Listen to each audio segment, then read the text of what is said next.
the Burien City Council to order on January 28th. I'd like to note for the record we have a special meeting, an executive session to discuss potential litigation of real estate acquisition at 6 p.m. Council members McGill and Walker are not there at that executive session. Can we please stand for the pledge of allegiance? I pledge allegiance to the flag of the United States of America and to the republic for which it stands, one nation, under God, indivisible, with liberty and justice for all. Mayor Brian Bennett. Deputy Mayor Burien. Here. Council members Jack Lockett here. Rose Clark. Here. Bob Baker. Gerald Jack Robinson. Here. Okay, I'd like to note that Councilmember Joan Gill is excused from tonight's meeting. Can we please have a motion for I move agenda confirmation. I second. discussion? Can we please register our votes?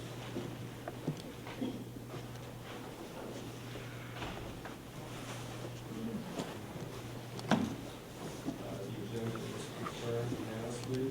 Next item is public comment. I would like to note we do have an official public hearing regarding the zoning map. That will be later in the meeting. So if you're here to testify for that, please wait until we have that agenda item.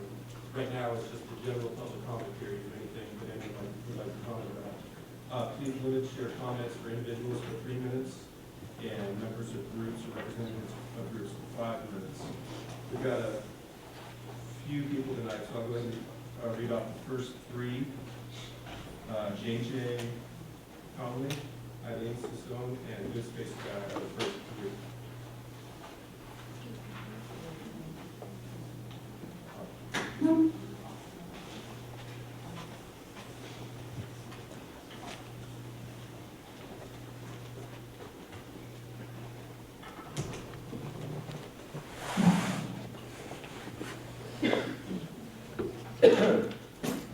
So I'm Judy Conley, C-O-U-N-L-E-Y. I live at 1619 South 124th Street in Boulevard Park.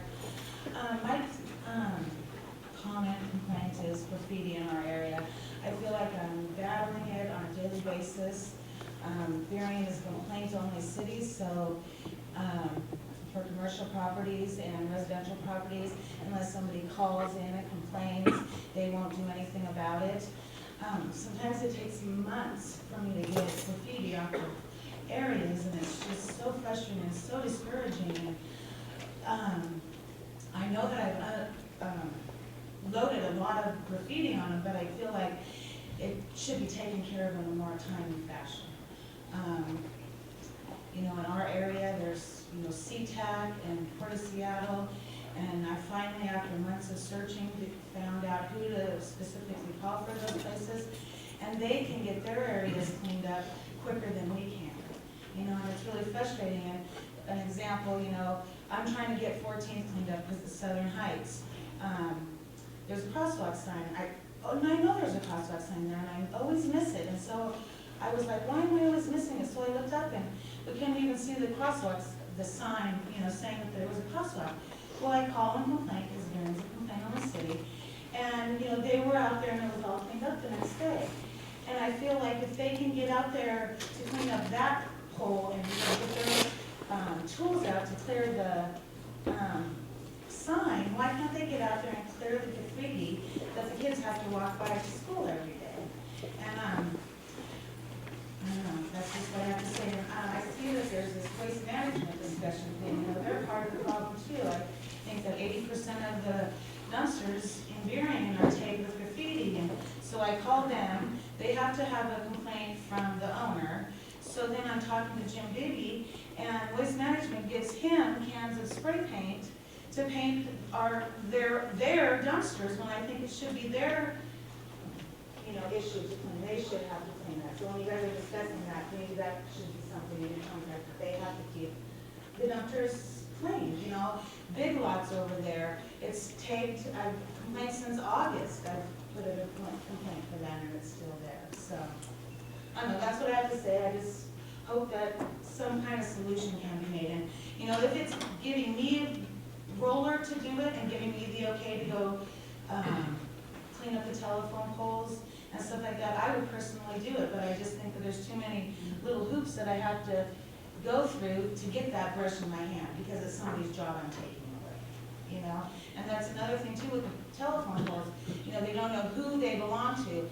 And then I think to myself, in the case of emergency, so then they're gonna be debating whose telephone poles are whose to get up. So that's kind of a concern with our city too, that, you know, they're trying to put the blame on everybody else, I think, so. Thanks. Eileen? Thank you, Council. My name is Eileen Susan. I live at 10941 24th Avenue Southwest in White Center. I'm here to speak as a concerned citizen, second as King County Civil Rights and Human Rights Commissioner of District 8. Also as a concerned woman, a domestic violence and rape survivor. This is for you, Mr. Block. It came to my attention in late December of a photo that you posted on Facebook. And I understand it is your personal Facebook, but If I could, one thing, if I could just interject. Sure. In public comments, one of our general rules is that you just direct comments to the council as a whole. No problem. So if there's something towards the individual council members, you do that in another forum, but not here. okay, So that's just a general rule we have in the council. understand. I'll finish. So, just in my position, this is just something I consider very inappropriate. I did not take it lightly. Citizens who had brought this to my attention did not take it very lightly, and just figured to figures. Just hope it does not repeat. I brought a screen print of this photo, and I just do not want to see it ever again, something of that nature to not be surfaced. I'll just paraphrase a quote by Cornel West that if you do not love the people, you cannot lead the people. So something like this should never surface. Also, this is televised, and so there are children out there, so I totally understand your point. Please don't, let's keep in mind that there are children watching this tonight. If you'd like to see it, come see me. Thank you. Okay, next up, Ms. Basic. Guten Abend. Es freut mich, wieder hier zu sein. Ich heiße Good Space Guy. And it's been about 3 weeks or 21 days since you last met. So that's another 3 weeks or 21 days of unemployment for the unemployed of Burien. Many of the unemployed, long-term unemployed of Burien are unemployed because of the minimum wage. I've mentioned this before, but the minimum wage does the opposite of what people think it does. The minimum wage does not create jobs. It does not increase employment. It decreases the employment of people, and it causes businesses to go out of business. So to lose three weeks of labor reduces the living standard in Burien. So these people, long-term unemployed, could be producing goods and services. And it's goods and services that raise our living standard. So when goods and services are not being produced, the living standard is lower. So the impact is on the person who's not working, not getting an income, not getting consumption power. So these unemployed people, if they were employed, they could be out consuming and consuming from the businesses of Burien, but they can't because the law over here. The law says they may not work. The law makes it illegal for them to work because the minimum wage is above many of the equilibrium wage levels set by the law of supply and demand for businesses that are forced out of business. So, what to do about it? I think most people support the minimum wage because they think it's good. They think it raises, when the minimum wage went up to $9.19 an hour, people thought, oh, the minimum wage is giving people wage increase. But it really hasn't. It's just seems that way. It's only the people who are worth $9.19 or more, their employers kept their jobs. The other people had to be let go. And often it's not visible. So when the law is the culprit, what can Burien do about it? Well, I think many people don't believe me. And so if you don't believe me, the unemployment is going to continue for years and years. Oh, I got the red light. My 3 minutes are up. Thank you. Okay, next up we have Rachel Levine, followed by Chris Huntman, followed by Jeff Wagner.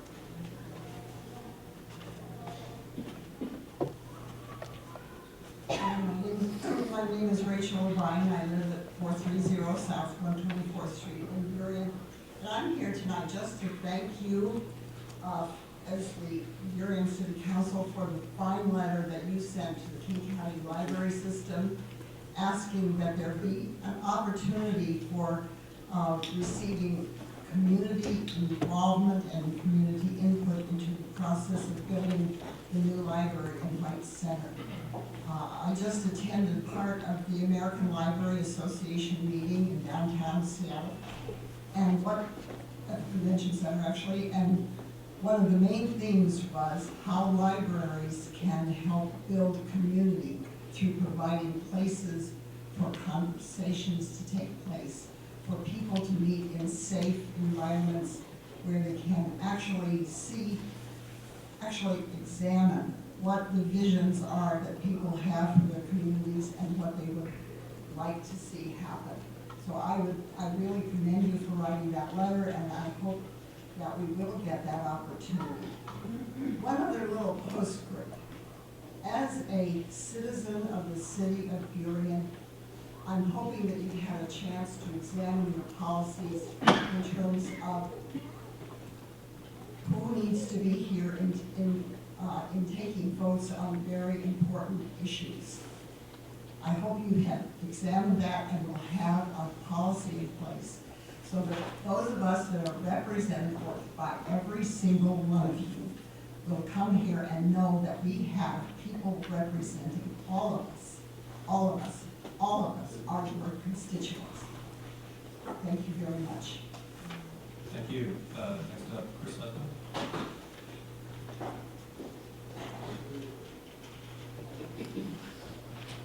Good evening, Mr. Mayor, council members. My name is Chris Husband. I live at 3804 East Garfield Street in Seattle. And I'm here to represent Cleanscapes, which is a Seattle-based solid waste recycling and exterior cleaning service provider, including the removal services, as it turns out. As part of our business, we've been providing municipal solid waste collection services since 2008. During that time, we've competed for and won solid waste contracts with the cities of Shoreline, Seattle, Des Moines, Issaquah, and Carnation. And I'm here to speak to you tonight because we hope that in 2013, we at Cleanscapes will have an opportunity to compete for the city of Burien's business.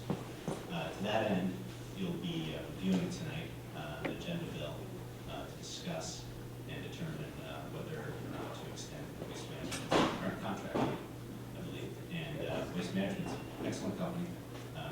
We greatly respect them as a competitor. But I would submit to you that given the changes in the marketplace, that you can do a better job for your constituents by conducting an RFP process and opening up solid waste contract competition so that companies like Cleanscapes, you'll hear from another one of Waste Management's competitors shortly after me, so that the variety of companies in the marketplace can compete for that business. In so doing, it's my opinion that you'll be able to get a more complete suite of services.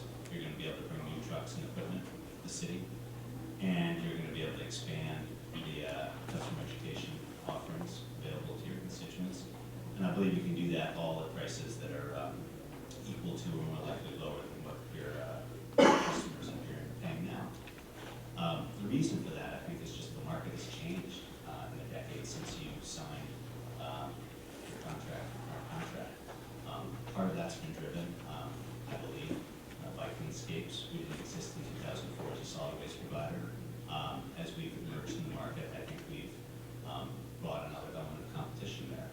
also think technology for those companies that have been willing and able to embrace it, that has driven efficiencies.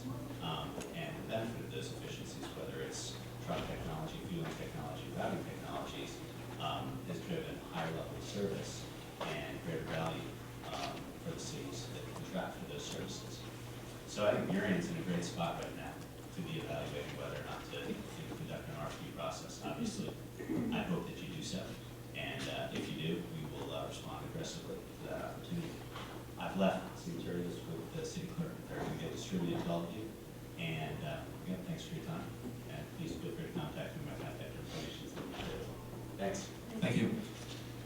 Next up, we have Jeff Wagner, followed by Katie Salinas.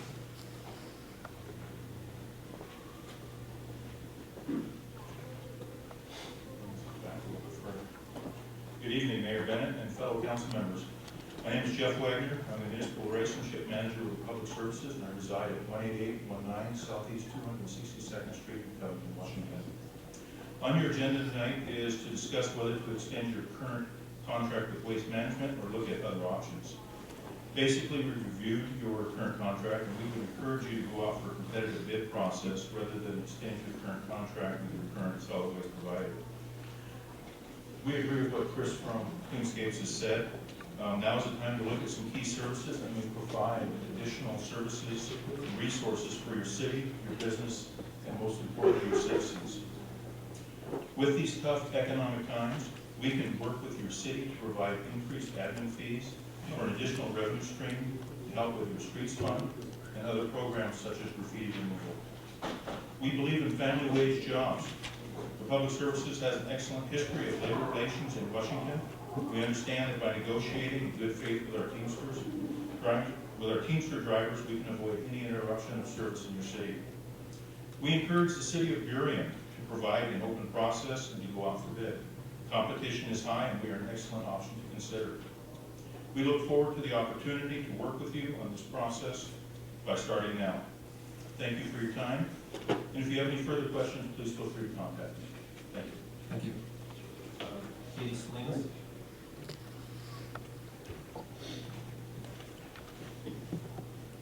Good evening, Council, Mayor. My name is Katie Salinas. I'm a Municipal Relations Manager for Waste Management. I reside at 4847 California Avenue, Southwest, Seattle, Washington. Again, my name is Katie. I'm your Public Sector Manager for Waste Management, and it's been my pleasure to work with the City of Burien over the past few years. This evening, you will discuss the city's current collection contract. This contract contains 2 remaining extensions, each for a term of 2 years. Tonight, you have the opportunity to provide direction on the first of those 2 extensions. Together, the City and Waste Management have made important strides in Burien's environmental services, from curbside recycling to embedding commercial recycling to the rollout of residential food waste collection. We've made it easier and easier for Burien residents and businesses to divert material from the landfill. We'd like to build on this history of service innovation through the upcoming contract extension. Please do note a copy of our proposed extension offer is included in your council packet and provides over $120,000 of additional services each year. This is nearly $250,000 over the term of the first extension. Our offer includes a half-time education and outreach specialist, storm debris cleanup programs for residents, and state-of-the-art solar compacting and street litter cans. We're excited about what comes next for Burien. Now, the staff report in your agenda packet also outlines other options for consideration. There's a lot to consider, and the packet includes a lot of information about rates. Comparing rates can often be confusing. You'd think it would be simple. You're looking at nearby cities, Tukwila, Des Moines, Burbank Park. You'd think that it would be apples to apples, and in fact, there's a number of variables. After reviewing these rate tables, you'll see that collection rates are all over the board and vary greatly from city to city. Many cities appear to have lower residential rates in Burien. Many cities appear to have lower residential rates in Burien, while some cities appear to have higher commercial rates in Burien. I've created a very very brief one-page handout, which I've distributed to the city clerk and you'll receive tomorrow, that outlines some of the factors that influence rates and how they're developed. Specifically, there's a number of items that really impact rates. Those are the types of services that you offer to your residents and businesses, the frequency of those services. If rates are cross-subsidized, meaning do commercial rates cover the cost of some residential rates? The composition of the city, meaning the ratio of residential to commercial customers has a big impact.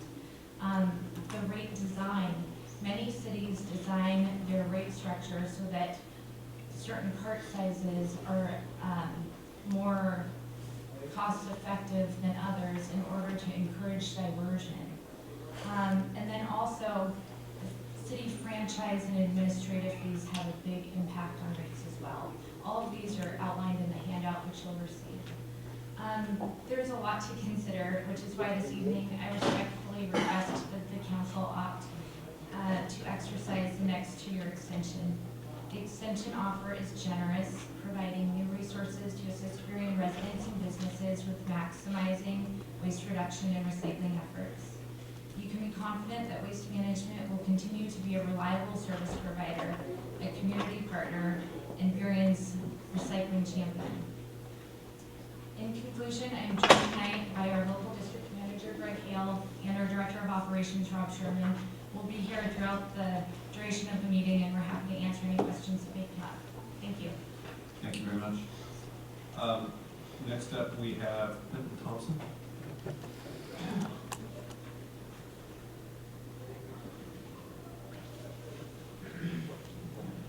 Good evening, council members. I'm sorry if I'm trying to get my voice back, but there is a couple of things that I want to say for you guys because I've had bronchitis, so please forgive me. First thing is, I want to make a nice comment on Rachel Levine's comment regarding the White Center Library, because I go over to White Center Eagles. Me and Dale go over there and help out quite a bit, and I've heard a lot of comments and very positive comments about White Center Library, and we've got about 25 people that are visually impaired, and the White Center Library, where it's located right now, and I know I've talked with Rose Clark, and I just think it's in a good place where it needs to be, because we are having such a hard problem with the transit system to get people where they need to go. And the further you put that library out, along with Boulevard Park Library, it's going to be very difficult for not only the city buses to get to, but also for the paratransit buses, because you guys really need to look at the opportunity for the overhangs on the new building, because if you have a disabled person that's using a mobility aid or a walker to get to and from the buses, the Metro access buses cannot get underneath those overhangs because they are too low. So I'm really encouraging, when you guys get this information to the King County Library System, please put that in mind, because otherwise it will be very difficult to get the people to the transit system safely. The other thing is, a couple of weeks ago, I put together some nice letters for the council members, And one week I was not able to come, and I asked Councilmember Robinson to read my letter on my behalf.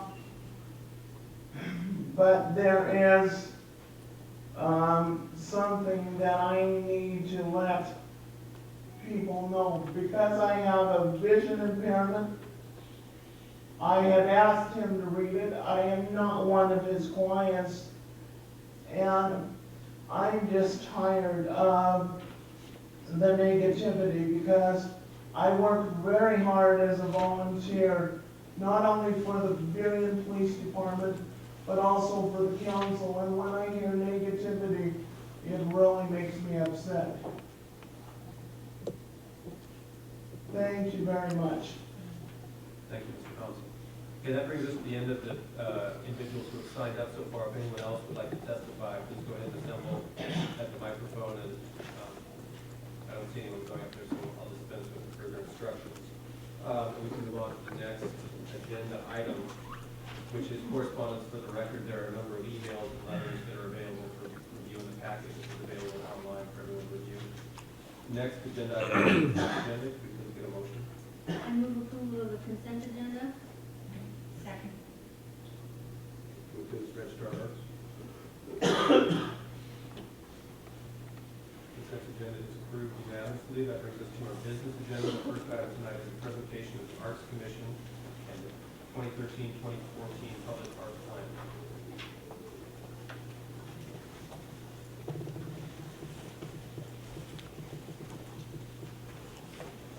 Good evening, Mayor, Deputy Mayor, and Council.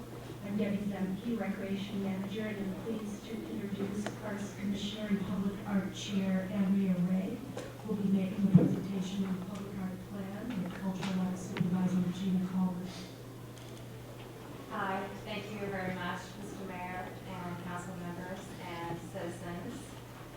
As Debbie said, I'm Andrea, and I am the chair of the Arts Commission's Public Art Committee, and this is Gina, and we are very happy to be here tonight to present our recommendations for the city's public art plan. So thank you very much for having us here tonight. This plan, as you will see in back of me, incorporates what we would like to achieve in the next 3 years. And the funds come directly out of the 1% for public art and are not part of the city's general budget, as I'm sure the council already knows. Public art is a unique and vital part of any civic identity. It has the ability to create an attachment to one's own community quite profoundly. Studies have often applauded the economic development benefits of the arts, but only recently there have been wider examinations of the effects of public art on a community's sense of place. The Knight Foundation's Soul of the Community initiative surveyed over 43,000 people in over 43 different cities and found that social offerings, openness and welcomeness, and importantly, the aesthetics of its place, its art, parks, and green spaces ranked higher than education, safety, and the local economy as a drive of attachment.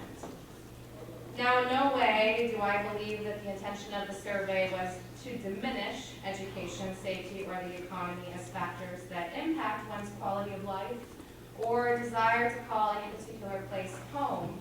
But I do think that it's interesting that when you talk about attachment, what you are proud of and what you value in your community, that public art is at the top of the list and worth mentioning in this public forum. In Philadelphia, survey results found that viewing public art was the second most popular activity in the city, ranked even higher than hiking and biking. This public art plan strives to create the largest positive impact for our city that our citizens, with the limited resources that we have at our disposal, with the goal to increase civic pride and ultimately create a spectacularly aesthetically pleasing place where we can all feel profoundly attached. And with that in mind, I would like you to go ahead and take a look at the plan that's before you, and I can walk you through it really quickly. And then if you have any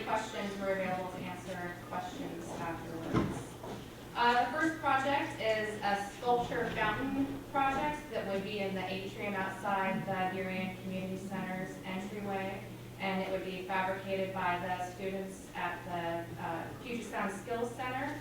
That $2,000 amount there kind of needs to be amended. This whole plan, you can think about it as recommendations as kind of buckets of money. So there's a bucket of money in there to work with the Puget Sound Skills Center.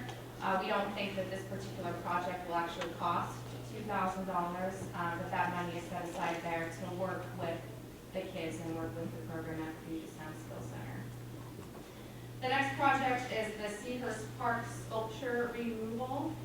This is removing the donut sculpture at Seahurst Park. And again, no city funds will be needed for this project. It's going to all be covered by Core Culture. But that project does need to happen. That piece of art does need to be removed. The next project is direct tie-in. Since we're removing a piece of art, we would obviously like to put a piece of art back.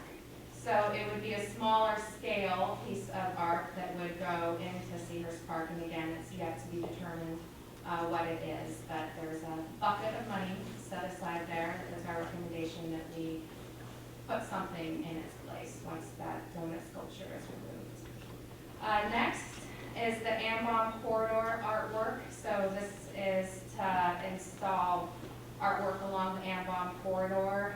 It could be metal cut bus shelters, painted bus shelters, banners, something that would make the Ambom corridor more aesthetically pleasing as you drive by. Thousands of people drive by there, walk by there every day. It'd be a wonderful place to highlight our city. And then we have some temporary art and general maintenance. So this would be for temporary art installations, smaller scale projects, things that we wouldn't need to necessarily last long-term. The mural project is an example of a more long-term piece of art that we completed last year. These would be smaller scale artworks, along with signage and just general repair to the existing artworks that we have now. And those are our recommendations for the next 2 or 3 years. Thank you very much for the presentation. Any questions or comments, Deputy Mayor Burien? Thank you for the presentation. On the last item, temporary art and general maintenance, the amount, $8,000, is approximately 25% of the total. How much of that goes to the temporary art and how much goes to the general maintenance? You know? I think Gina's probably better at that. At this point, we don't have those categorized. We do know that some portion of that fund will be going to a public art catalog and brochure that is being produced at this point. Some of it will also go to signage. None of our public art in the city has signage, so we are developing signage to educate the community on how to work. We also keep some money in there for ongoing repair, so we want to keep at least usually $2,000 in that fund for repair when it's needed. So at this point, the temporary artwork piece would be assessed each year by the Arts Commission to decide if there's funds in there and how it could be used. So a follow-up question on that. We've had a temporary art program before, and there were some sculptures, and it was my understanding that they were actually for sale, if people wanted to purchase them. Is that, do you recollect that? I do, and that was a project that was done many years ago. It was a wonderful program. The project, the idea of the temporary art placeholder here, it's not for anything that's a formal program that's been developed at this time. It's basically a placeholder for things that come to the Arts Commission when community members come to us and say, I have a project, I have an artist, we'd like to do this. We'd like to have some funds available to be able to consider those kinds of things when they come to us. Thank you. Councilmember Blau. Mr. Mayor, the donut sculpture, so that goes away. Yeah. What is that supposed to be anyway? I heard somebody say it was like a fertility thing or something, I right? think it's nautically themed. I feel like it's nautical. So the work was created by artist Thomas Lindsay back in the 70s, and the piece was actually part of the series he did called the Prayer Wheel series. Again, I've been doing some research, and so we will have some signage placed in the park about that piece as a placeholder. A lot of people have fond memories of that piece. So we're sad to see it go. When it was developed in King County,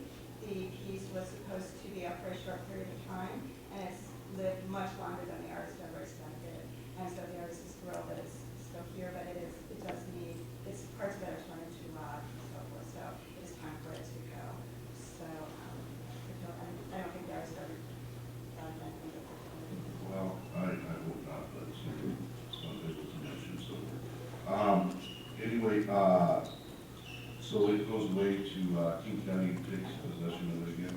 The artist will take possession. Artists will take possession, okay. The next thing is, for years, we had a gentleman in North Burien, Mr. Palermo, he had an over-the-top Christmas light celebration. I mean, if there's something Christmas related, there is real to the car, electric, get industrial service to his house. It was really cool. I think that one project that would be a lot of fun for the Arts Commission and the community to take hold of is to have a holiday light celebration at Bunny Harbor Park. Just hoist up the lights and it would, I think it'd be a lot of fun and attract a lot of people. So I'd like to suggest that you facilitate for that. Yeah, absolutely, we'll bring it up in our next meeting. Okay, seeing no further questions or comments, I'd like to thank you very much for your presentation, for all your hard work. Whenever I talk to an Arts Commission member, I'm always amazed at the amount of work you guys do for our communities. I just want to acknowledge that and thank you very much. Oh, well, thank you very much, it's a labor of love. Yes.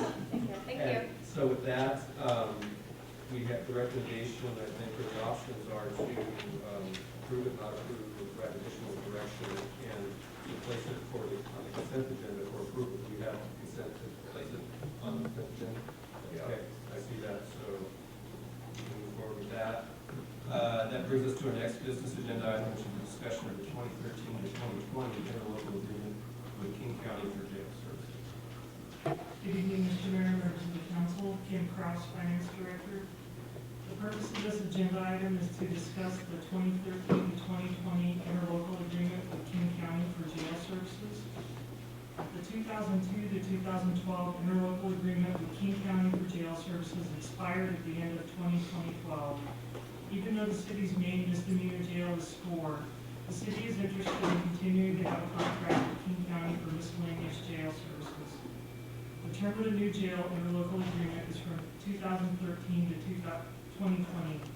Instead of a set daily amount, it is based on the type of detention provided with extra charges for inmates at the infirmary or psych unit. The regular daily rate for 2013 is $138.83, and the standard booking charge is $204.19. Having a contract in place also allows the city to continue using King County's work release and work through programs. With council approval, staff is requesting that this item be placed on the February 4th consent agenda. I'd be happy to answer any questions. Thank you. Any questions or comments? Councilmember Rossi. There's a whole lot of stuff about fees in here. So we only pay that on people that actually go to the county jail, right? Correct, for misdemeanors, not Okay. felonies. As long as they stay at SCORE, we won't pay anything. We pay our SCORE rate. Okay, so we don't pay the county anything. Correct. Do we have is there any reciprocity if the county gets overcrowded, does SCORE take county prison? You know, I don't know that the county's overcrowded now that SCORE's open. That's a highly theoretical question at this point. That's an issue. Okay, Councilmember Block.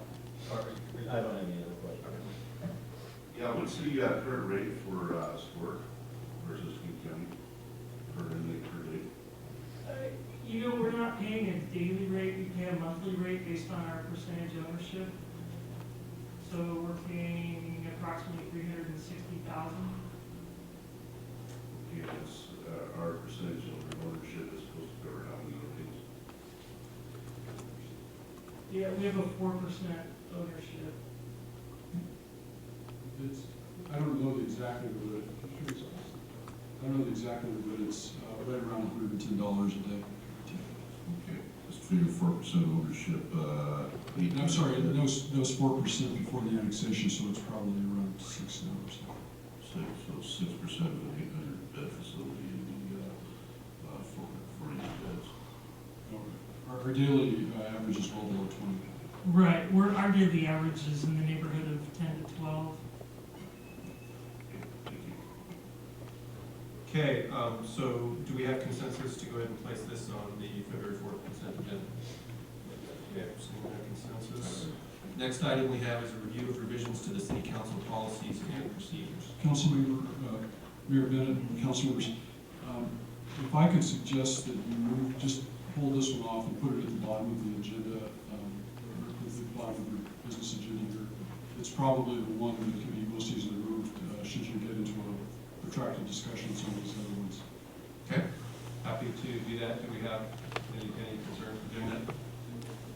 Okay, hearing none, go ahead. I think it'll be moved to after review of council proposed agenda schedule. Yeah, and if you don't want to hear it at that point, just let us know. So let's get then to the next item, which is the public hearing regarding North Burien zoning map amendments, 2012 comprehensive plan text and map amendments. And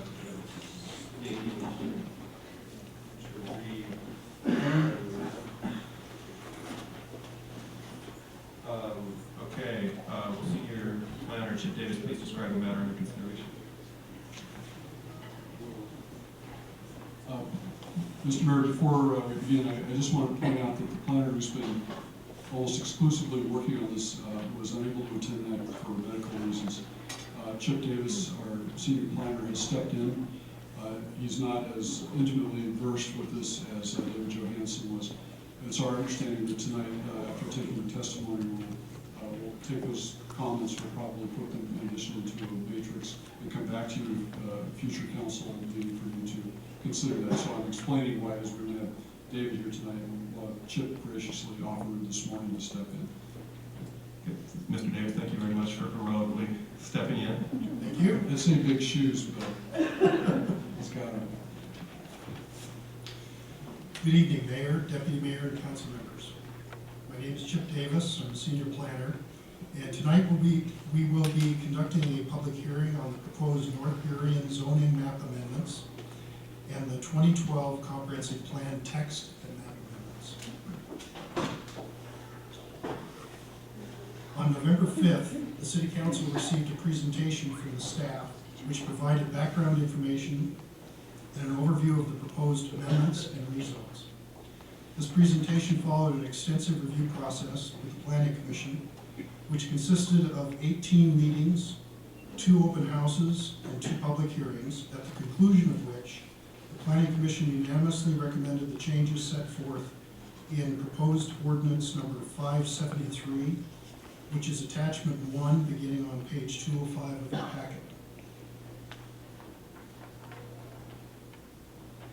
A summary of the zoning designation changes proposed for First Avenue South, Ambaum Boulevard Southwest, and Boulevard Park corridors in North Burien is included as attachment 2 beginning on page 263 of tonight's council packet. At the November 5th meeting, council requested that staff prepare a matrix to capture council questions and comments. And the latest iteration of that matrix is included as attachment 3, beginning on page 277 of tonight's council packet. In preparation for tonight's hearing, notice was mailed to 214 property owners who were impacted by the proposed North Burien zoning map amendments. Comments related to tonight's hearing, which were received prior to the publication of the council packet, are included in your packet as attachment 7, which begins on page 283. And copies of those comments received after the publication of the packet have been placed before you. All comments and questions received tonight will be addressed by the staff in February.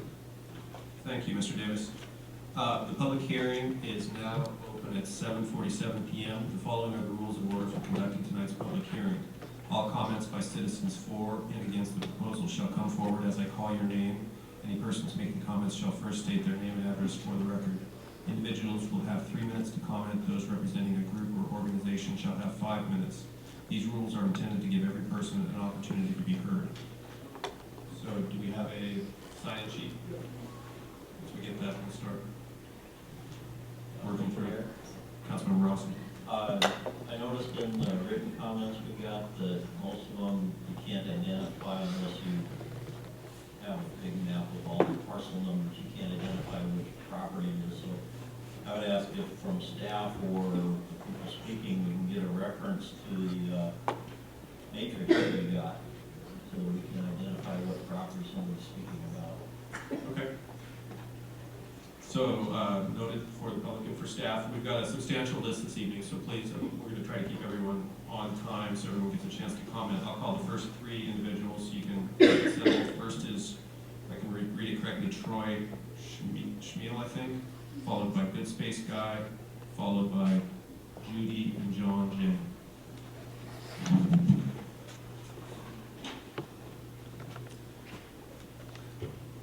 So my name is Troy Schmiel, SCHMEIL. My address is 16834 Southeast 43rd Street, Issaquah 90027. Specifically, I want to address the Boulevard Park zoning change, and specifically in that I oppose items B27 and B30. I personally own, my wife and I, 2 of the 4 tax parcels that comprise B27 and own the one only tax parcel comprising B30. I oppose the zoning change for the following reasons. Number 1, both B27 and B30 have RM18 zoning on 2 sides and RM7200 zoning on 2 sides. This is what is normally known as a transitional zone between residential, which is RS7200, and higher density RM18. Most cities put transitional zoning between the residential zoning and the higher density zoning, just as it is today. Number 2, when the city did an annexation, including these 2 pieces of property I own, I went specifically to open houses and talked specifically to staff about any kind of down zoning or zoning change. I was told that no, it would not be rezoned, and I was told specifically, they mentioned the concept that this was a transitional zone. So R18, R12, R6. So why it's being changed now after I was told it would not be, I'm very concerned about. Number 3, I hope it's just an oversight, but I don't think it is. B27, which is my 2 parcels, there's 2 other parcels, and I think that person's here tonight also to speak, have approval from King County for a plat, which was transferred to the city and is grandfathered into the city. That is not mentioned anywhere in your paperwork. Also, I did not receive notification for your first set of open houses and meetings, which I raised my concern to the city back then. Hopefully they've got that figured out. But everything in it, including my zoning, what I've done with this is based on the current zoning. So if you change it, I'm in trouble. B30, your information sheet says is a vacant parcel. I've been trying to get approval from the city for almost a year. It says nothing in your paperwork. So either somebody's trying to hide it from you, or maybe you don't care, but it says it's vacant. It's not vacant. I'm working on a plat right now. In both cases, what I'm working on is not high density. It is small lot single family. And one thing that this city needs is more affordable housing. By doing small lot single family, I can make it more affordable for the average buyer. If you downgrade my property, I'm forced to go with bigger lots. You're going to have big houses right next to RM18 apartments. I don't think that's appropriate. Thank you for your time. Thank you. Next up, please, Space Guy. My name is Good Space Guy. I live at 10219 9th Avenue South, Boulevard Park. Zoning. Zoning involves a lot of work. It's expensive. It decreases incentive. Zoning transfers ownership rights from the owner of the property to the government that does the zoning. So you employ people to supervise and enforce the zoning. One of the incentives in our competitive free market is ownership. So people work and strive and save to become owners. And then they find that their ownership interest in their property is decreased.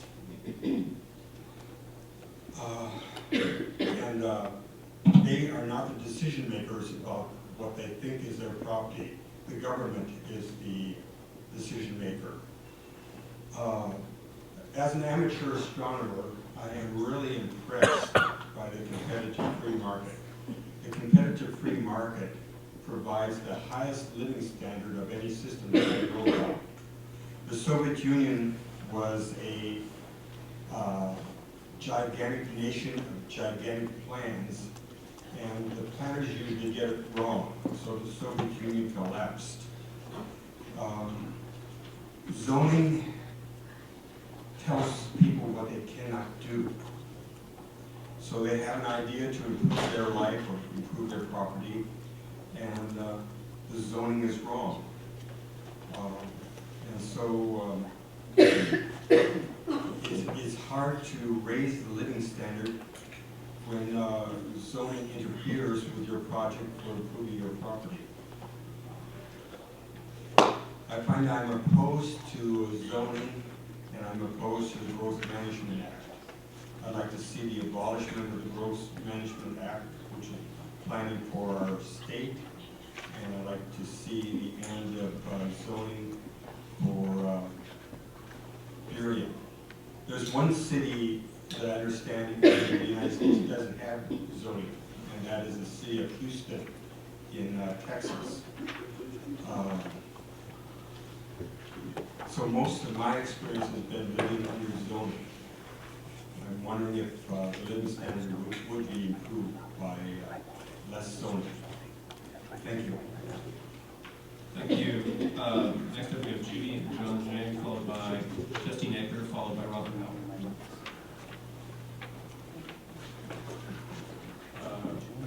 Mr. or Ms. Zhang, am I pronouncing that right?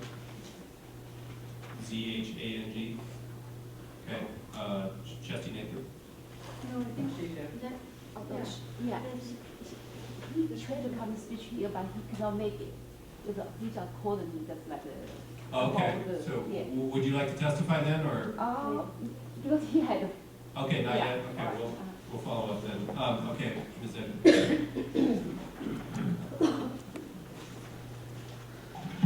My name is Justine Edgar. I live at 1811 Southwest 152nd Street here in Washington. I'm referring to the grid table that you have. And the first page I'd like to refer to is page 277, item 6, and it goes over to page 278. It is policy SE1. I'm requesting that the language as proposed by Councilmember Edgar be the language that is put into the comprehensive plan.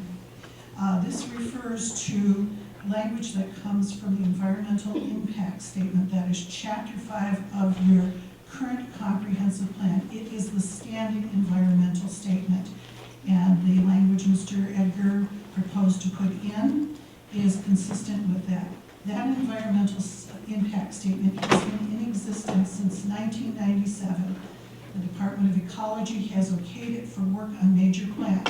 All of the revisions to the comprehensive plan, the critical areas ordinance, as well as the shoreline master plan. If they had any major issues with that language, they certainly would have told us by now, and they haven't, and they okayed it for work on the shoreline master plan. If the language in the shoreline master plan, for some reason or another, is inconsistent with the environmental impact statement and the current comprehensive plan, the shoreline master plan, which is in current draft form, is the document that should have the change in it.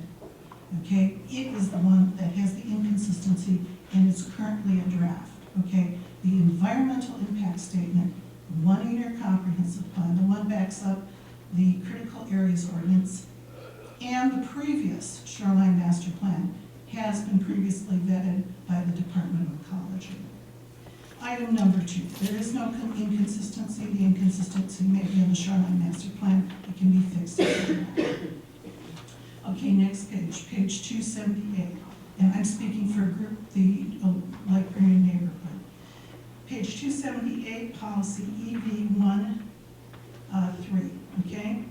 And this comes directly from the WACs and the RCWs, and it refers to the sequence that's to be followed, okay?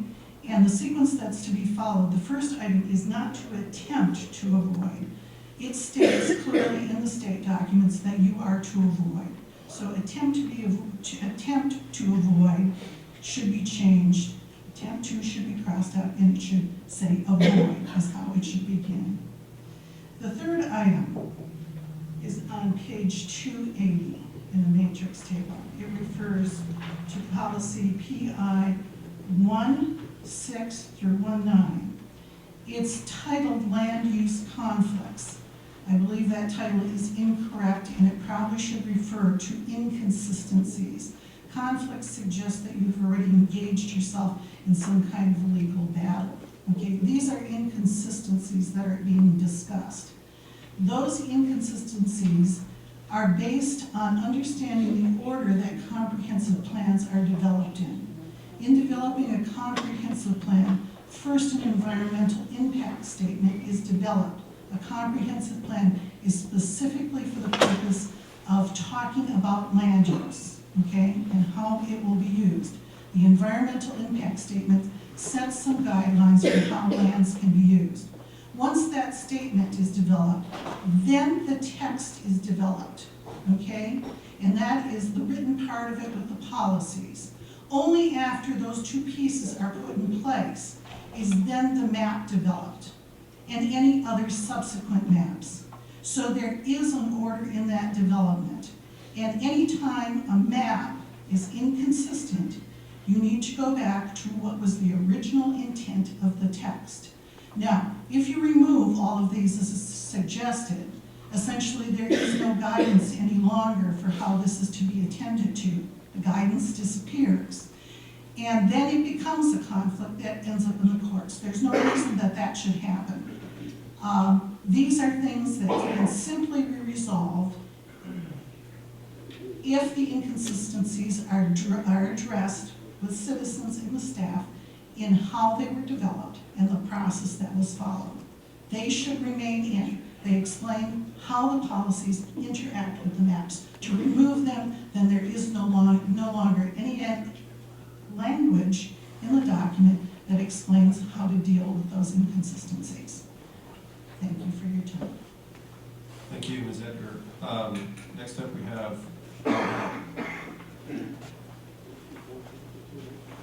Yes, my name is Robert Howell. I live at 154 Avenue Southwest, or 20th Avenue Southwest, no longer 14th.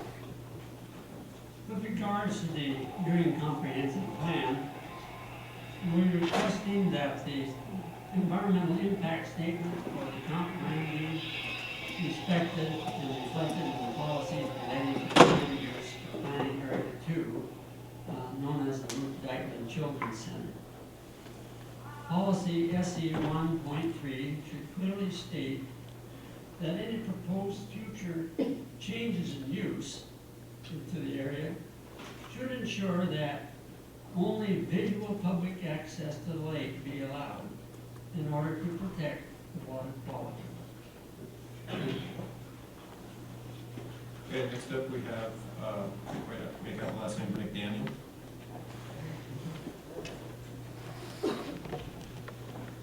I should vote for this. Hi, my name is Brenda Koob, and I live at 2312 Southeast 2nd Place in Renton. However, I work for a company called Ramco Washington, Inc., and we own and manage 2 communities in the Burien area, one of which will be affected by the zoning. It's not that we'll be able to do anything differently at our particular property, but unlike one of the people that were up here, I think that zoning is a good thing. I think it keeps like properties and communities together. Without zoning, they could put a dump in the property right next to you and there's nothing you could do about it. I also think that this will bring in more people to Burien, which will bring in more business, which will only help Burien grow, which helps us do things like, for instance, the art projects and other things that are important to the citizens that actually work and live in Burien.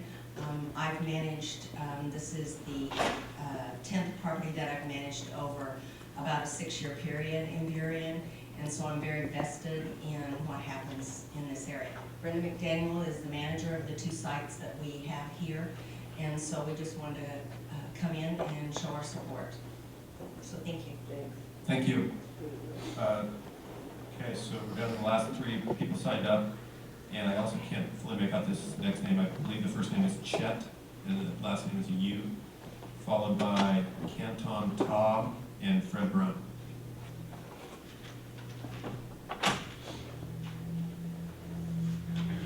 Thank you for providing the opportunity in connection with the zoning of my property. at a parcel number 159160056, which is currently commercial zone property. And the Burien city is planning to consider to change it to RM24. And I do not like to change the zoning because this is a commercial property, has to be used for the commercial purposes. Rather than changing to downsizing the property, the value of the property will be decreasing, and that will be impact on me. And rather than making any impact on the people decreasing the value of the property, it would be appropriate to leave the zoning as is a commercial property. And I'm planning to build a commercial property on that lot, property. It's currently empty lot, but it will be built. I would appreciate if the commission would accept my proposal. Thank you, and if you have any questions, I will answer about it. Excuse me, can you find out which property it is on the matrix? Do you have an address you could give us?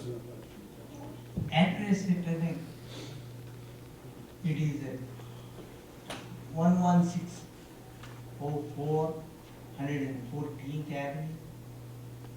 It's a corner on the Amba, corner right across from the McDonald's, across from the McDonald's. Okay, yep. And the other side, it has a store mall property. Okay. And in front you have a. We know where it is. You know where it is? Yeah, Well, thank you. staff has got it. That helped a lot, thank you. All right, thank you. Thank you very much. That's area A2. Remember on the grid? It's on the Outlaw before the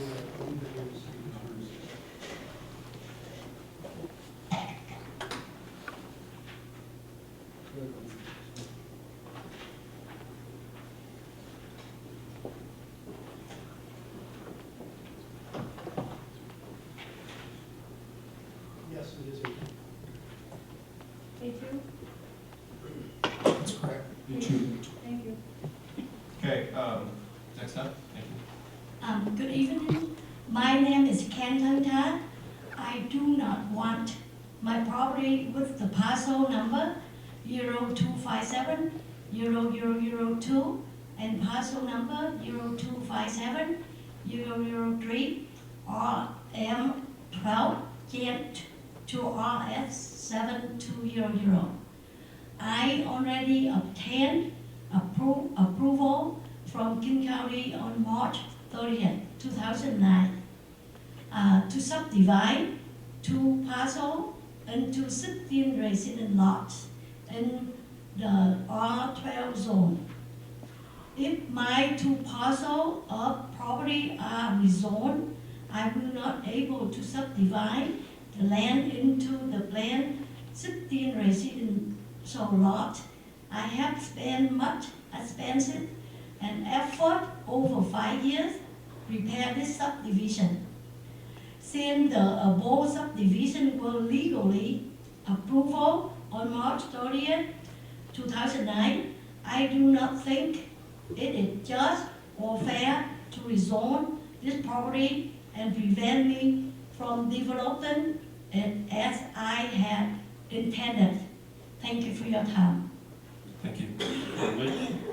Which property is that on the matrix? Yeah. You have One. the street address? Yeah. 120, 26th Avenue South, Seattle, Washington 98. 168. Actually, it's before in Seattle, now it's Burien. Yeah. Okay, next up we have, And that would be in Boulevard Park corridor. Which number is this? so, and I just, in fairness to Mr. Davis, right, he's not the expert here. We are going to get a chart back with all of this, so if we can come up with it, that's great, but I don't want to put him unfairly on the spot, given that he's stepping in here. If you want to, I have a paper ready for you. I copy this. Why don't you distribute that to staff, and then they'll distribute that. Oh, okay. Thank you. Thank you. And then, Mr. Davis, if you come up with it, let us know maybe later. I will. Okay, so let's go ahead though with the testimony. Next up, we have Fred Brown. Could I defer my client's not here, I'm representing resident Sure. There was some other folks that wanted to speak. Sure, well, No, if not, I'll- sure. I'll go now. Well, you are actually last, but if we can go ahead and let everyone else who might want to Sure. testify if they're still talking. Well, we had one person. We're okay. Yeah. Yeah. She's part of B27. The one that just, the person that just spoke. Okay. So that brings us, Mr. Brown was the last person signed up. We did skip over anyone else. So anyone else who would like to testify, please go ahead and assemble, Mr. Updegrove. Thank you. Please go ahead, let us know if you need any assistance there. And so anyone else who would like to testify, please go ahead and assemble at the podium, and we'll take you in order. And please state your name and address for the record, and limit your testimony to 3 minutes, please. Go ahead, Mr. Updegrove. Yes, my name's John Updegrove, 1808 Southwest 156. And I'd like to speak as a member of the Planning Commission just briefly. First of all, a little schmooze. The Planning Commission and the staff worked, like they mentioned, many hours on this. And I think Mr. Johansson and Mr. Davis and his staff deserve a considerable thank you from all of us. The other thing is I appreciate the fact that you've extended this time and actually notified each one of the property owners regarding what we're dealing with on the rezone. We had difficulty because of that at our public hearings, and I understand the difficulty in getting a hold of property owners, so I really appreciate that. The other thing was I was going to make a brief comment regarding one of the items on your matrix. However, it's sort of redundant, but Kathy did offer to read it for me, so I think I'll go ahead. Kathy, would you read that comment for me, and then I'll expand on it. The existing language states that if the Dykeman Center changes hands, there will be no public access to Lake Burien. This language was placed in the comprehensive plan in 1997 to protect the wetlands in front of the Ruth Dykeman Center. Question: why is staff attempting to remove this language? Answer: Mr. Johansson is of the opinion that the language of the comprehensive plan is now inconsistent with the language of our new SMP. Interestingly, in 2010, prior to becoming a Planning Commission member, I wrote a letter to the Planning Commission recommending that this comprehensive language plan change to be included in our SMP. This was rejected by Mr. Greenberg, who claimed the language was inconsistent with the Shoreline Management Act, according to the DOE. This is simply not the case. As I have confirmed, the DOE has no jurisdiction over the comprehensive plan. Regarding the word inconsistency, the comprehensive plan contains an environmental impact statement. This statement specifically addresses the shoreline of the Ruth Dykeman Center. If, as staff recommends, we remove the words public access from our comprehensive plan, we now make the language of our comprehensive plan inconsistent with the environmental impact statement. It is more important that the comprehensive plan language be consistent with itself than the SMP. There is a solution to this. The SMP addresses two types of public access: physical access and view access. If the word physical was placed in front of the public access in the comprehensive plan, it would become consistent with the environmental impact statement and with the shoreline master plan because it does not prohibit public access. This should satisfy Mr. Johansson's concerns. Thank you, Kathy. I think some of us don't recognize the fact, though I think our mayor and at least one other council member recognize what the situation is at the Ruth Dykeman Center. We're not, and this does not restrict public access to Lake Burien. This is strictly with regards to the Ruth Dykeman Center, and it's because of the wetlands and where the water exits Lake Burien. The outflow to Lake Burien is on that property. It's an unusual piece of property, and it has a lot of wetlands in front of it. So I think there was a reason for placing this in the language in 1997. It passed review in 2003, and it should pass review simply now, except for our new SMP. And I would ask that you consider just using the word physical in front of public access. It would be a simple and an easy solution, and I think it's been recommended by at least one council member, maybe two.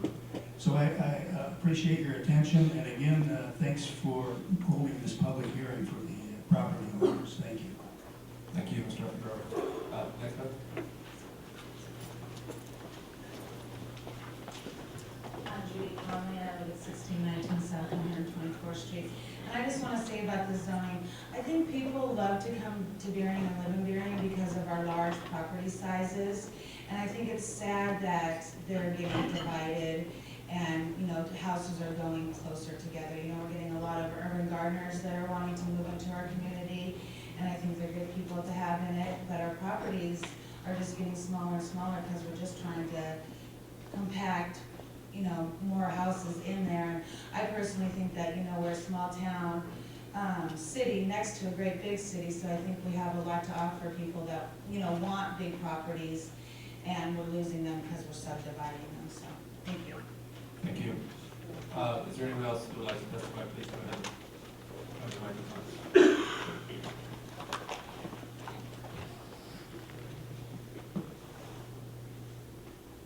Hi, I'm the in like 11804 Timothy Memorial Drive, and also I'm on the 11806 Timothy Drive. And the building is really old. Just we council wanted to be reviewed, but thinking about the zoning and also the cost. So we really are really strong support to change the zoning from R24 to 48. So the hope us, you know, to bring more like residents in there and bring more new business as well. Because I have all one people, a lot of people come to say, do you have and more like a house around here? I really like it, but it's hard to find to rent. They told me the past like a couple months. So that's very interesting to me. So if the June journey and the 24 to 48, that will be, you know, decrease the cost and build up new buildings, because that really old that built with the 1920s buildings. Because, you know, so that's why I will suppose right here. Also, my neighbors, he didn't come and he wanted to suppose I will too, to the church. All right, thank you. Thank you. Everyone. Anyone else who would like to testify? Okay. No further testimony.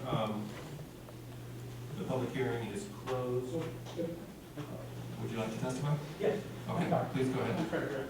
Okay, yes. I'm the one that was stalling. Yes. My client's not here, so I'll just go ahead.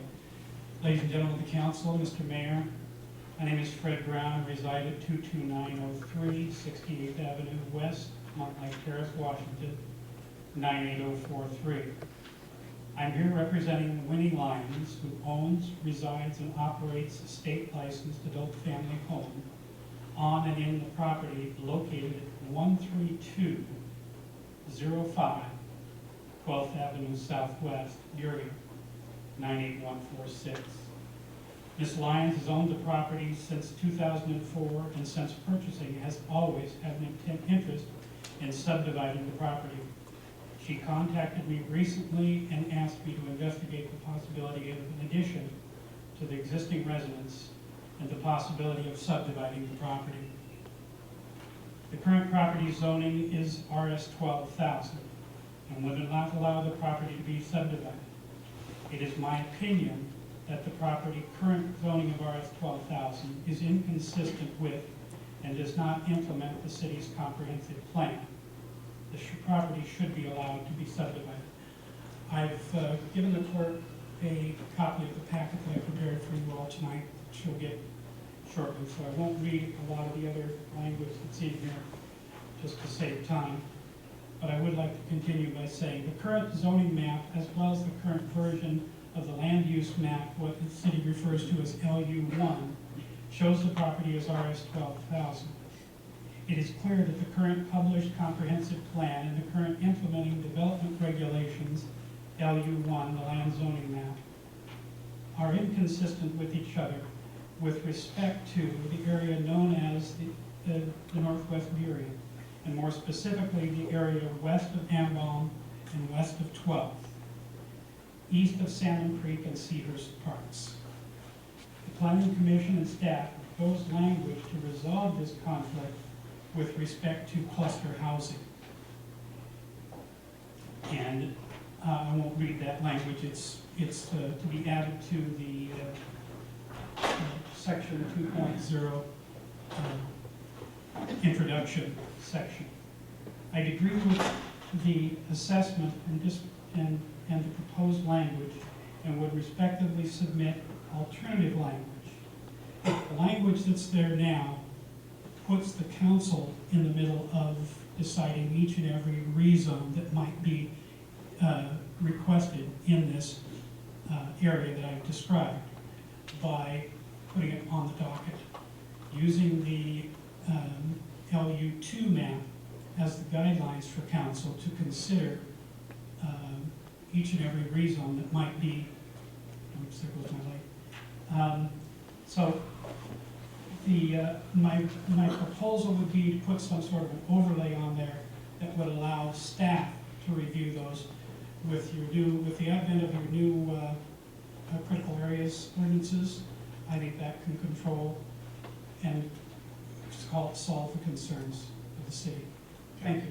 Thank you. Okay, is there anyone else who would like to speak on the subject this evening? Okay, there being no further testimony, the public hearing is closed at 8:19 p.m. And so we still have on our agenda a discussion of this matter. I would suggest, given the fact that our staff person, Mr. Johansson, is not here and we've received very substantive comments this evening, that we let staff come back to us at a future meeting with comments on all of these comments. And with Mr. Johansson here, then we can try to work through these, if that's acceptable to the rest of the council. Looks like generally it is. Councilman Brennan. And it's my understanding all comments are going to be included. Yes. Comments will be included in the matrix also. So Yes. see that as one package. Yes, and just so everyone knows, so what we're gonna do now is staff is gonna take all of these comments that were given to us tonight, they're gonna put them all in a matrix for the council to consider so we can see clearly what was requested. We really appreciate everyone coming to testify this evening. And where we're at right now is the planning commission, the Burien City Planning Commission has recommended these zoning changes, but they have not been enacted yet, so the city council is going to be considering the planning commission's recommendation. And so we will do that along with your comments and discuss and then decide on how to move forward on the comprehensive plan. So any further questions or comments this evening? Okay, seeing none, we'll move on to the next agenda item, which is to discuss and decide whether to extend the city's contract with waste management. Good evening, Mayor, council members. My name is Nguyen Nguyen, Management Analyst, City Manager Department. I am here this evening to present to you an agenda bill for the council to discuss and decide whether or not to extend the city contract with Waste Management Incorporated to provide the city of Burien with comprehensive garbage, recycles, and yard debris collection. If council decide not to extend the contract, council has the options to negotiate directly with Waste Management for a new contract or to obtain a new contract through competitive bidding process. I would like to provide council with a little bit of background of how we come to today. In 2004, the City of Burien and Waste Management of Washington State signed a 10-year contract starting in June 1st, 2004 and expiring on May 31st, 2014. The city may, at its option, to extend the contract for up to 2 extensions, each of which shall not exceed 2 years. To exercise this option to extend the contract, the notice must be given by the city to Waste Management 30 days in advance. So pretty much we have to give them the notice by the end of February 2014. In December, the city received a letter from Waste Management offering enhancement to the existing contract if the city agreed to a 2-year contract extension. The enhancement include dedication of a half-time education and outreach specialist to provide education and assistance to the Burien residents and businesses. The second is to install 10 solar power compactors. In addition, with storm debris cleanup services, the enhancement package is valued at $122,500 per year. council has the option to direct staff to 1, extend a contract with the extension enhancement. 2, do not extend a contract. 3, do not extend a contract and negotiate with waste management on a new contract. 4, do not extend a contract and do a competitive bidding process to obtain a new contract. If council choose not to extend the contract and negotiate with waste management, staff would recommend to council to hire a consultant to negotiate on the city behalf. The city can use a competitive bidding process to find a consultant. If city choose not to extend the contract and use a competitive bidding process to obtain a new contract, staff would recommend to council to use a competitive bidding process to hire a consultant. This consultant would then provide the city technical support to develop a request for a proposal, select a contractor, and develop a contract with a contractor. So you have in your package the 2 attachments. The first attachment is the waste management proposed contract extension offer. The second attachment is the waste collection services. It's a matrix with some basic comparison from the surrounding cities. With this, I'm ready to answer any questions that you may have. Okay, any questions or comments? Anyone? Councilmember Block. Yeah, I have some serious concerns about this proposal. It goes back to the original proposal made by Waste Management to renew the contract for a 10-year period. And in that, Waste Management,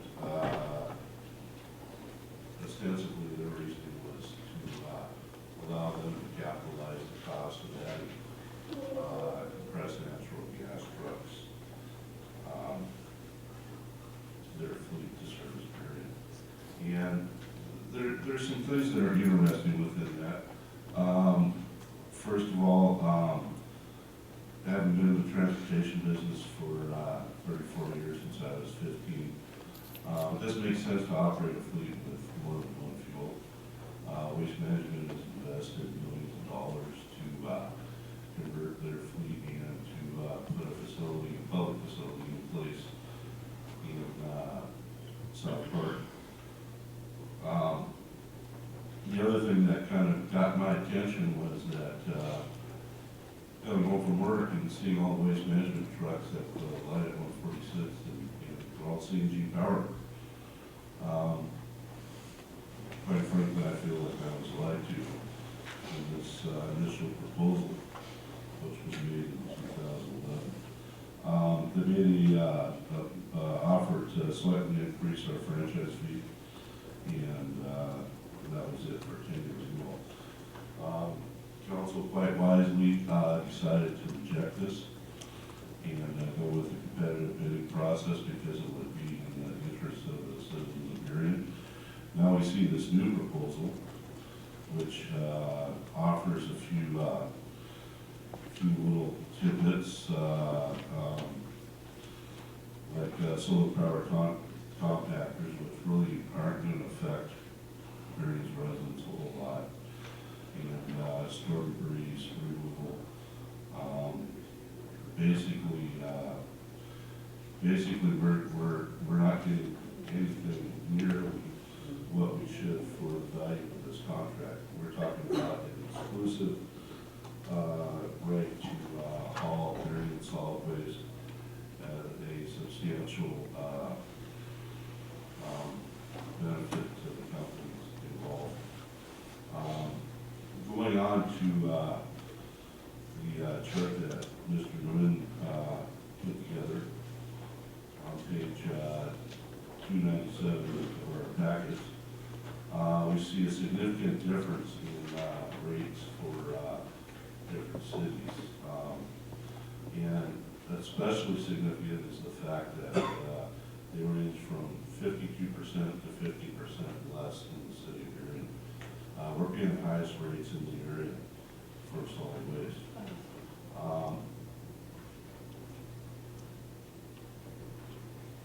I have serious concerns about this contract and about the request for renewal. I think we have an opportunity to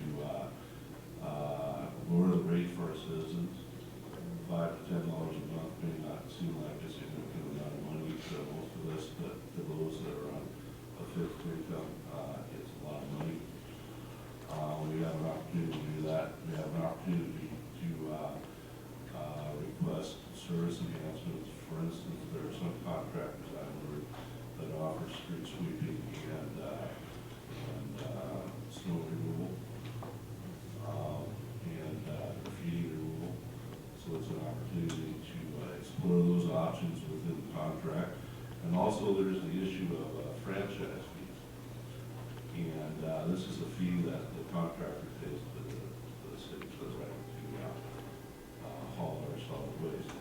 And right now, Burien's is at $234,000. If I can recall off the top of my head, they're proposing to increase this to $255,000. Waste management under this contract extension. I could be wrong, but it's pretty close to that. But Des Moines is a city that is 2/3 the size of Burien. Gets a franchise fee of $450,000 a year. So, you know, there's an opportunity for us to increase funding for our road services and have a chance to get better service for our customers. And so I'm going to be voting against extending this contract. I think that we can benefit from taking advantage of the competitive process and seeing what comes forward. And as we move forward with our RFP, I'm also going to ask for 2 additions in our language. One is prevailing wage. I think it's important that that contractor's been on service and their ability to efficiently not to ride the backs of their workers. And also worker replacement, where we recognize that the people at the incumbent company have put significant time in, and if they choose to do so, they should be allowed to transfer to the company that wins the bid.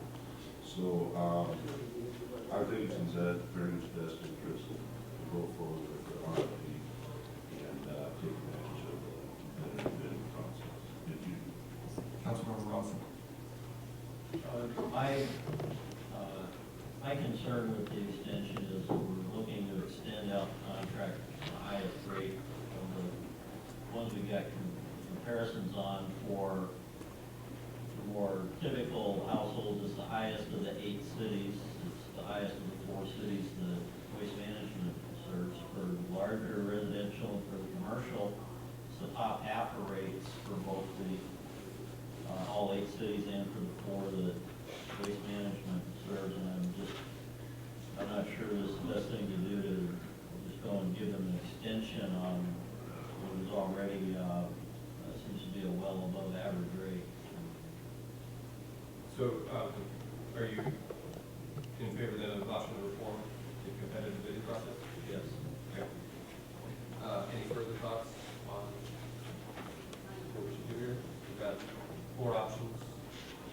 So far, 2 votes for reform. Okay. Councilmember Park. I also would go with this one. Okay. So that gives us then a majority to go with the reform and the competitive bidding process. Do you need any further direction? We can do it just by consensus, but it would be probably cleaner if you just gave us a simple motion directing staff to pursue a competitive bidding process for the contract. Do you want to give that a shot, or? I move to not extend the contract and hire a consultant to provide the city with technical assist to obtain a new contract through the competitive bidding process, including prevailing wage and worker replacement. I second. Okay. Seeing no further discussion, we'll go and vote on that motion. Okay, it passes unanimously. We're going with option number 4. One thing I would like to acknowledge, Waste Management has been a significant service provider for our community, and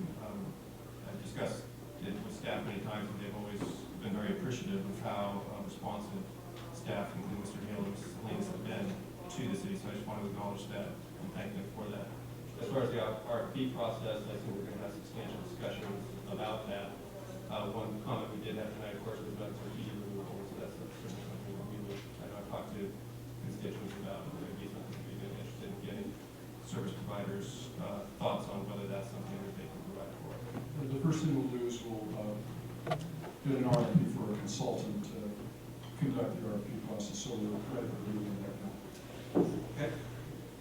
Thank you. With that, we'll move on to the next item, F, which is discussion of solid waste interlocal agreement. Thank you, Mayor, Deputy Mayor, and council members. Craig Knudsen, City Attorney. In your agenda packet, page 299 is an agenda bill. Attached to it are a solid waste interlocal agreement with King County, and then a briefing packet that was prepared by the county and submitted to the county's advisory committee that deals with this issue. Councilmember McGilton happens to be your representative on that committee and is the chair of the committee. She's not here obviously this evening, but she, along with the city manager and myself, are recommending that you adopt this significant revision to the interlocal agreement with the county. The main thing that this interlocal agreement would do would be to extend the current interlocal from 2028 to 2040. The county needs this extension for their planning purposes and for bonding purposes, or primarily for the Cedar Hills Regional Landfill, as I understand it. In making the proposal to the various cities, as the agenda bill indicates, we're one of about 35 cities that are part of this interlocal agreement. The county ran into some pushback from the cities with regard to environmental liability for the post-closure of the Cedar Hills landfill. So there were significant negotiations that went on between the cities and the county to try to arrive at a mutually acceptable way of dealing with that liability. The cities are satisfied that we've come up with the best ways of dealing with that liability issue. As the agenda bill indicates, what the county's agreed to do is to maximize the use of insurance, grants, and the solid waste system reserve funds to protect both city general funds as well as county general funds for what can potentially be a huge liability exposure when you're dealing with the closure of the landfill. In addition to those two primary changes to the interlocal agreement, the revision that's before you also contains provisions that commit the county to continue to deal with this committee that Councilmember McGilton chairs. It also provides for an expanded role of the cities in the solid waste system planning, including financial policies and long-term disposal alternatives. It does a better job of dispute resolution.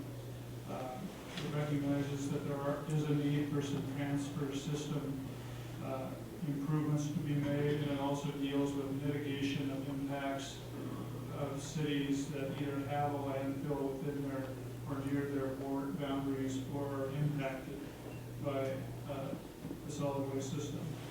Also, under the two options, the agenda bill indicates that if you do approve this interlocal agreement, the city would stand to save between $7 and $9 a ton on disposal rates. For the cities that don't agree to the extension, they would not be able to realize that savings. What I would like, what the staff is recommending that you do this evening is to put this on your consent agenda for the next meeting of the board.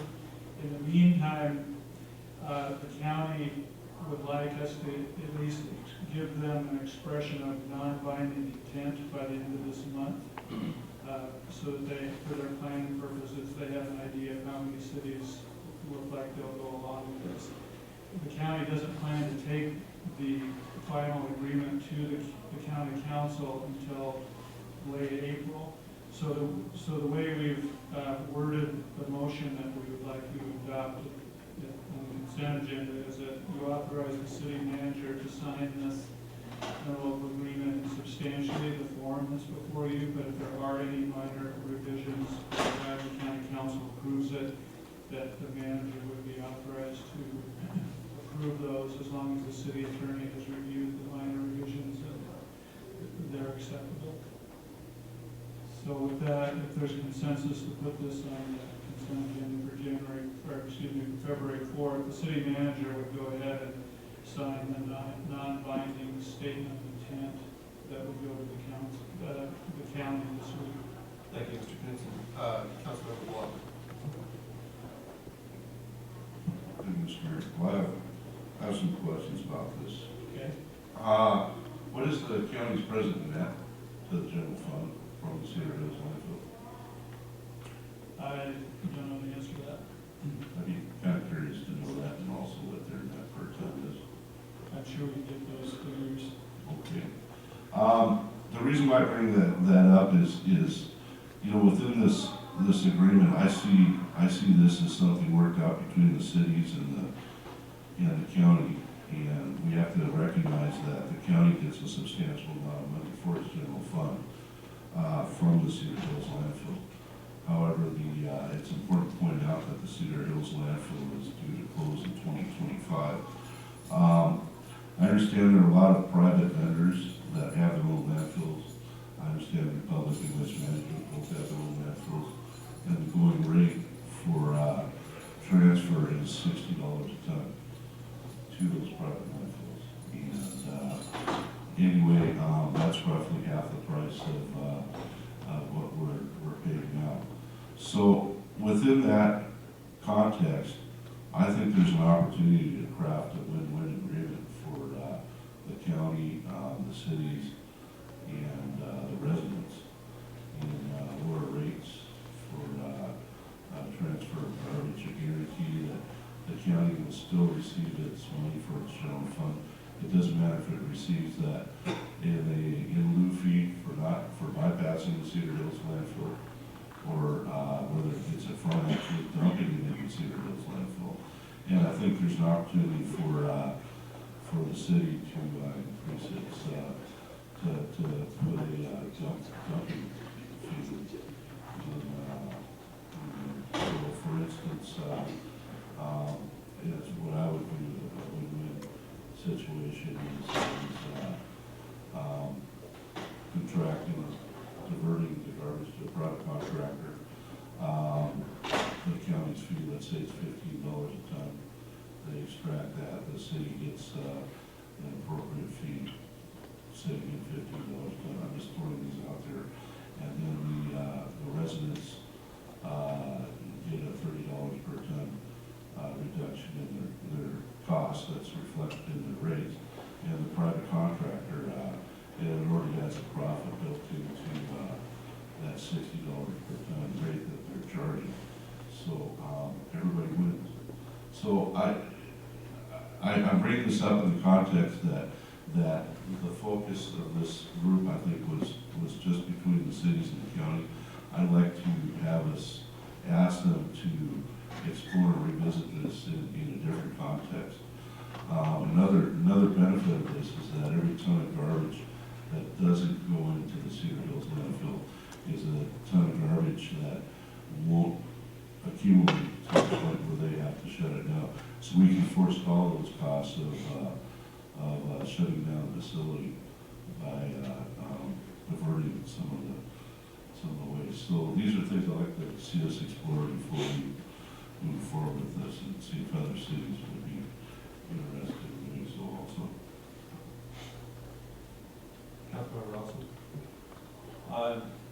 Councilmember Gilton worked on this a long time.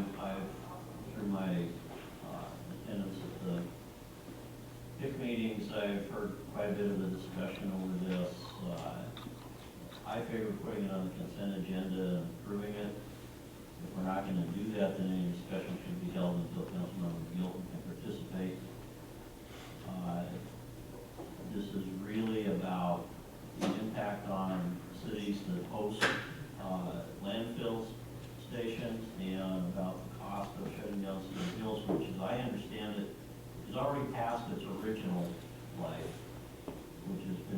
it out by various means, and there's a cost that's gonna fall on everybody anyway. So I'm in favor of putting it on the consent agenda. If that's not gonna happen, then we should hold discussion until Councilmember Gilpin can participate. Any further comments? I agree with putting it on the consent agenda. Deputy Mayor Kukoviac? Thank you. I'd be interested in putting it on the business agenda. I'm curious on what, the city of Burien, what's our rate per ton? And then, it would just give us opportunity if Councilmember Middleton was able to make it at our next meeting, that she could participate in that discussion before we vote on it. And, I'm a little concerned that there's no early termination provided in this contract, but I also understand, how critical this issue is, so, I'd like to put it on the business agenda for motion next meeting. Councilmember Edwards? I have a question, what would be the impact of delaying the council? As I indicated, the county doesn't need to execute this interlocal agreement until late April, so there really isn't any impact in delaying it beyond February 4th. The only thing the county would like is us to give them a non-binding expression of intent to enter into it by the end of this month, so this week. So we wouldn't have to put it on the February 4th agenda. If you'd like, we could take the questions and comments. We could get the input of the county, as well as there's the Suburban Cities Association, which is now apparently changed its name to the Sound Cities Association, has taken the lead in representing the cities on this, so we could also get input from them, if you'd like. Thank you. Councilmember Clark? I do favor putting it on the consent agenda because Councilmember Middleton is recommending that, and she has served on this committee for years and years and knows more about it than any of us do.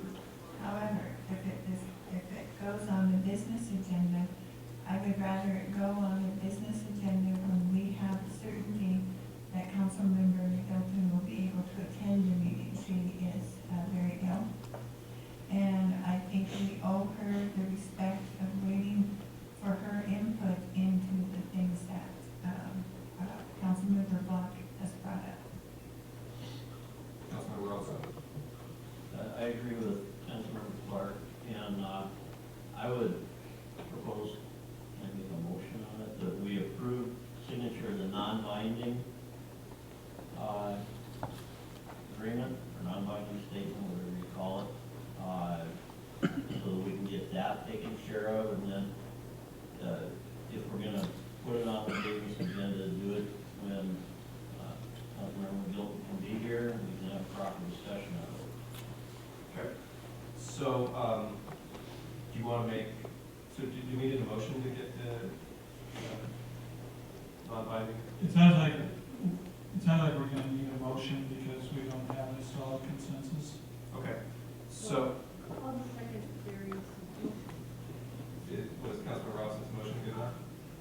As I understand the motion, it's to authorize the city manager to sign a non-binding statement of intent by the end of this month, and then put the interlocal agreement on a upcoming business agenda when council member Gilpin. That's a correct statement of my motion. Okay, thank you. And I agree with Councilmembers Clark and Robinson too. I support the non-binding statement of consent, and we should wait for Councilmember Gilpin if we're going to have a business agenda discussion of this item. Councilmember Block? Yeah, I would concur with that. There isn't a timeliness issue. We can wait, but I would like to see my questions answered as soon as possible. I would support, since this is a non-binding agreement, I would support that. Okay, seeing no further discussion, can we go ahead and vote on Councilmember Ross's motion?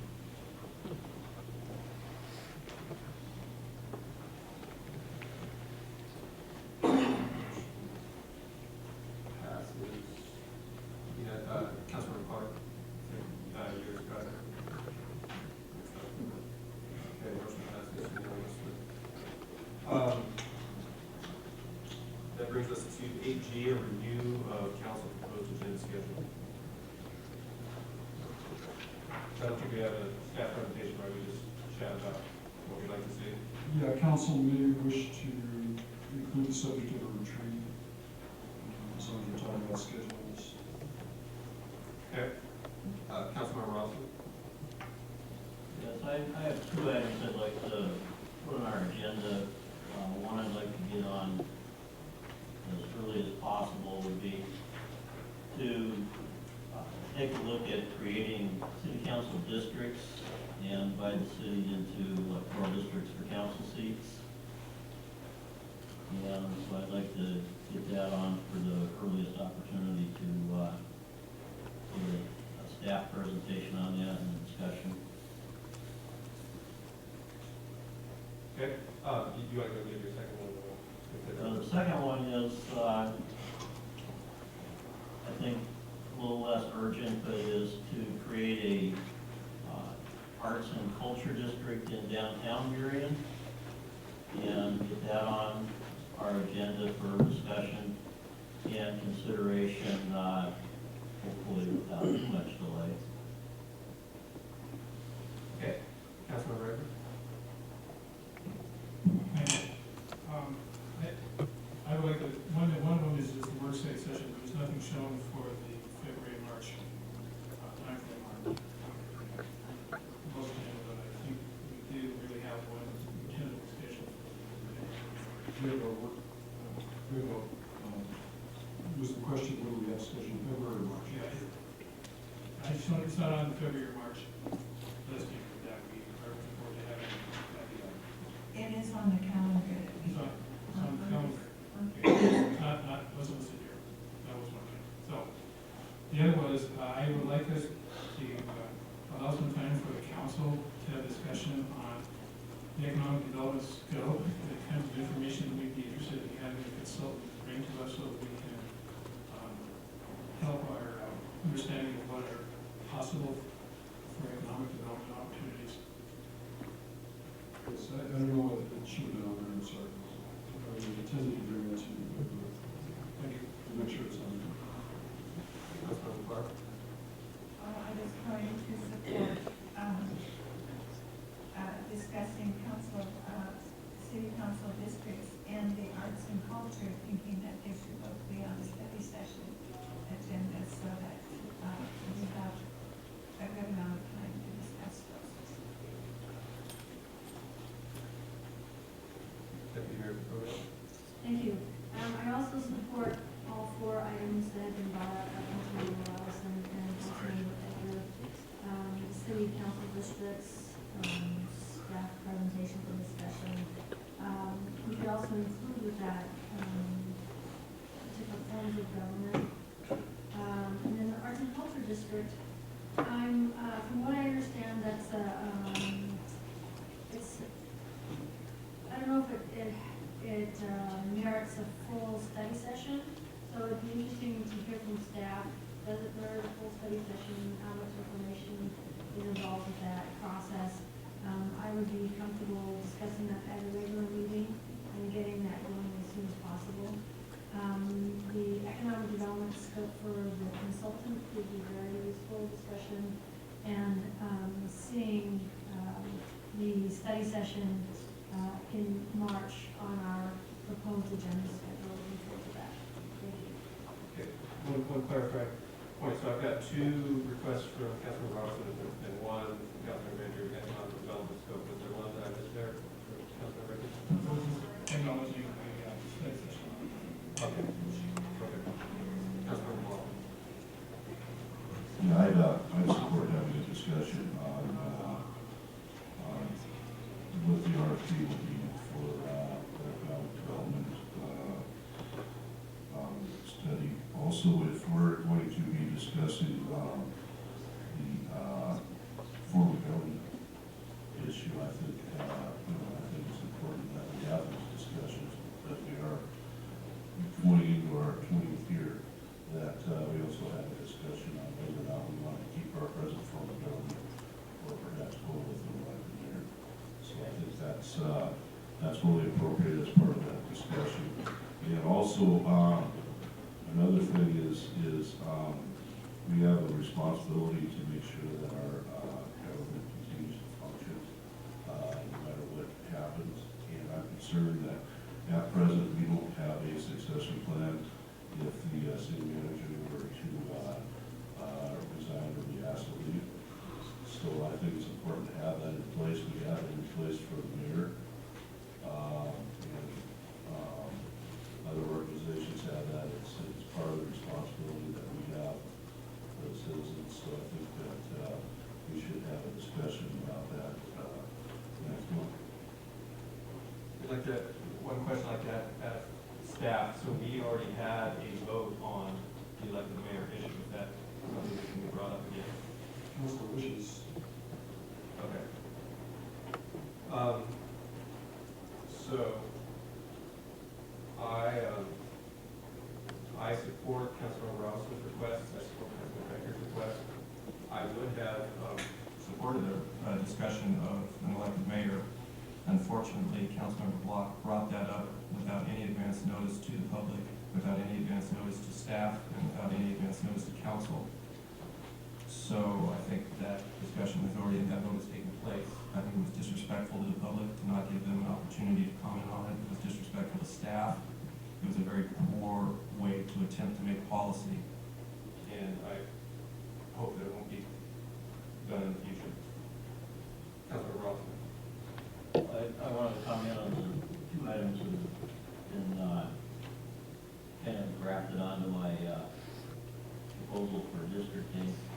With respect to the, well, as I say, is that they should be, if they're going to be discussed, they should be discussed as distinct and separate subjects rather than having them all thrown together. And I agree with the mayor that the elected mayor form of government is something that's been discussed and voted on very recently. And I don't think it's appropriate to spend time on it again this soon after it's already been defeated once. Okay, seeing no further comments, is that the direction that's happening? Can I just reiterate so I understand? I have what I believe are consensus around the discussion about the economic development scope, and I apologize, that should have been on there in the president. There's a consensus around creating an arts and culture district in the downtown area, is that correct? And then there's a consensus around the question of council districts. Yeah, so that's what I have as well. Okay, seeing no further discussion then, do we still have Other issues?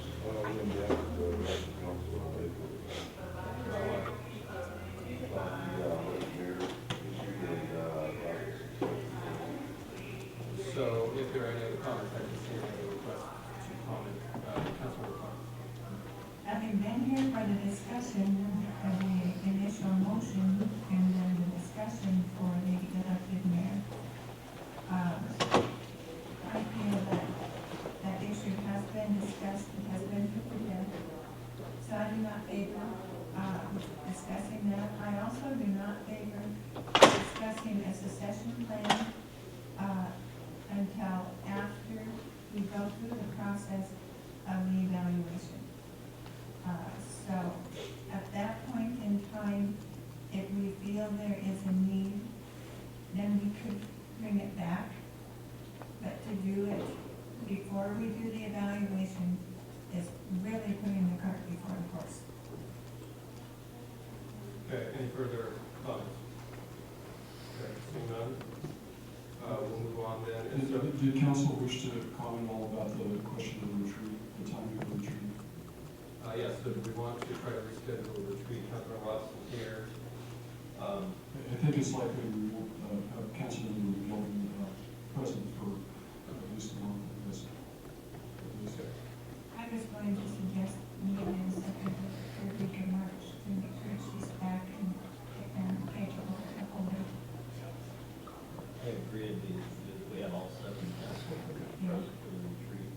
Yeah, I would support that in March too, and hopes that she might be able to join us. And instead of you, with the have 6 there.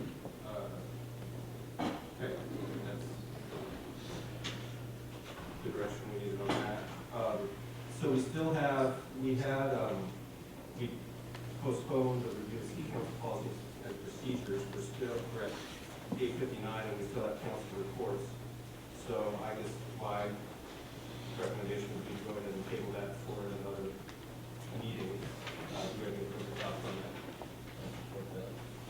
I support that. Also, that's another thing that I think Councilmember McGillicuddy should have some thoughts on. We haven't heard from her. So I would like to table that. It's not a real urgent issue. I'd like to table that until her return. Okay. Well, we were going to discuss it at the retreat. Maybe that would be an appropriate time to discuss it. Well, I think we were going to discuss the general council policy. I don't know if we were going to discuss the actual written policies. Okay. I didn't get that. So I would like to keep the policies and procedures at our meeting for the formatting and for the minutes and so forth, so that and I need to check in with staff on some comments that I made that need to be clarified. So I'd rather keep that in this setting so that we can get accurate recording of our feedback and what kind of changes we want. So that's considered. I agree with that. We've been discussing it in council meetings. So as far as the actual written policies, I would keep those on a public agenda as well. So any further thoughts on that? Okay, so I guess that would be the direction on that one. So that brings us to the end of our business agenda and to council reports. Councilor Clark. I would just like to point out that our region is really low on our blood supply because of the flu that is at an epidemic proportions. So if you do not have the flu, if you are not queasy about donating, they're really low on platelets, which is at emergency levels for surgeries. They really hold up. So I would encourage you to donate. Very worthwhile report there. Okay, seeing no further council reports, can I go to adjourn? And move adjournment.